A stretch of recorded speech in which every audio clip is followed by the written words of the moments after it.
My name is Guillermo Caraveo, and I'm originally from Espanola, New Mexico, but I currently live here in Albuquerque, New Mexico, and the degree program that I'll be graduating with is a Master's in Political Science with a concentration in International Relations. So today we are here at Popejoy because my wife and I enjoy all the shows that they bring over here, and this is just one of our favorite spots to come to. I have a non-traditional story at this point.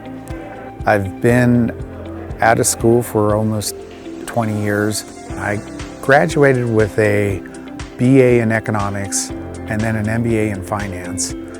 And then I went on to law school. I decided I didn't want to become an attorney, so I ended up joining the military.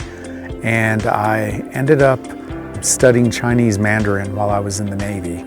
There was a leading petty officer who told me that I couldn't just rest on my laurels. And it was kind of a wake-up call for me back then that maybe I needed to actually continue on studying so that I could continue to grow and develop as a sailor. And I realized maybe if I go back to school, I'll actually develop myself more career-wise. One of the challenges that I have coming into the program is that I work full-time. I have to find creative ways to be able to finish my reading and prepare for class. I end up having to wake up at 4 o'clock every morning so that I can actually get ready for my classes.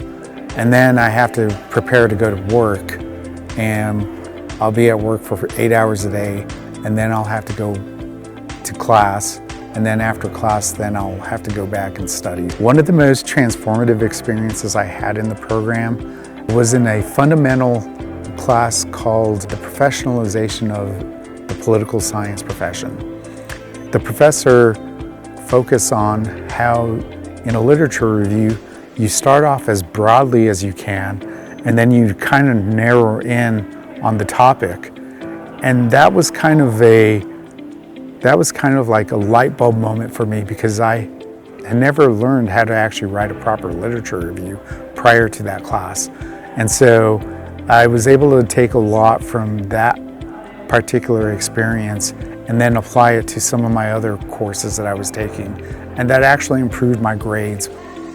The most influential faculty mentor that I've had is Dr. Gabriel Sanchez. He was the one that taught me about how to write a literature review.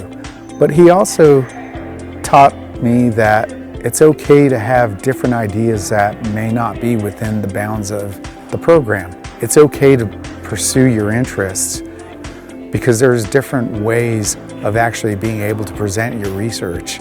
If I had to advise another graduate student, I would tell them, make sure before you go into your program, you have an idea about what your research interests are. You can incorporate those research interests into the classroom because that'll help you out immensely for some of the projects that you'll be working on. And if you have those in mind, you'll be prepared for your final project.